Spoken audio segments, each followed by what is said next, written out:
Hi, I'm Bernadette with SullenTV, and we are out in Anaheim at the Garden Walk Theater for the first private screening of Tattoo Nation.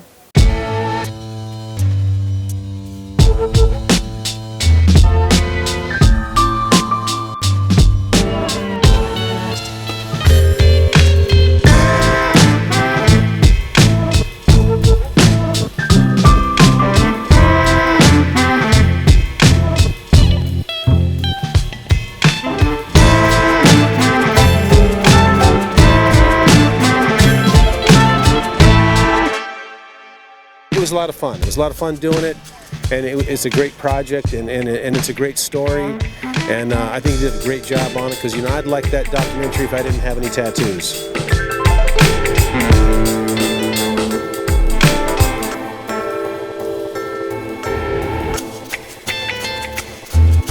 How was it for you to put this all together?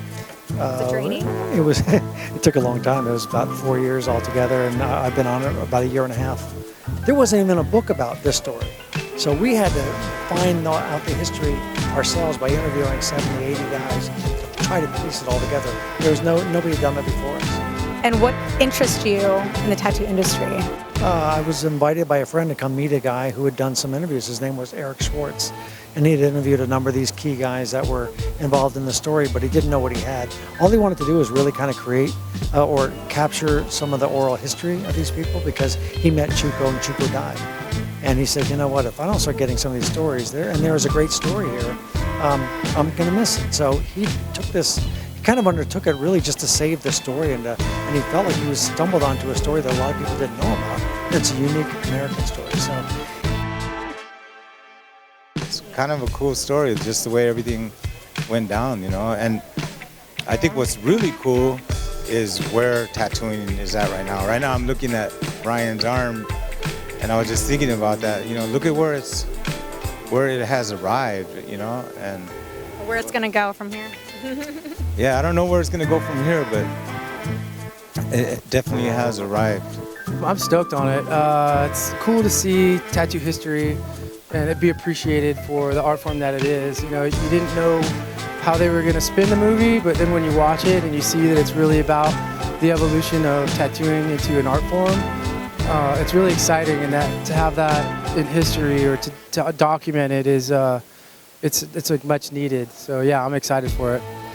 I mean, they're like our founders, you know what I mean? I grew up in LA, so like all we knew was Freddy and Jack Rudy when we were kids, and Good Time Charlie. So to me, this is like, it's just gonna be like a landmark to see it be what it is, you know, and I'm just happy to be here, so.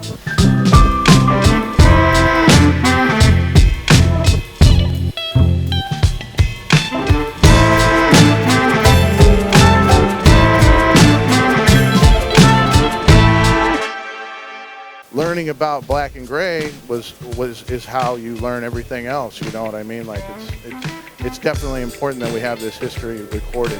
They telling you the true story about, you know, how they started and how we all become.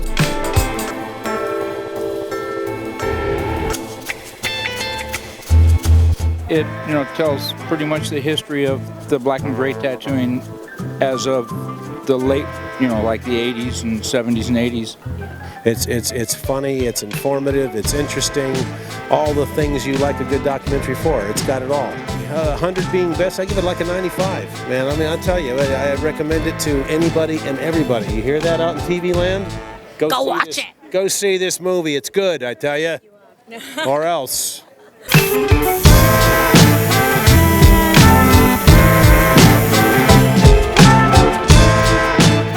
Eric approached me and he said, Charlie, we've talked to 30 people, and you're the guy that started this whole business, and we want to tell the story. And I said, well, if you do it right, I'll go along with it. And so here we are.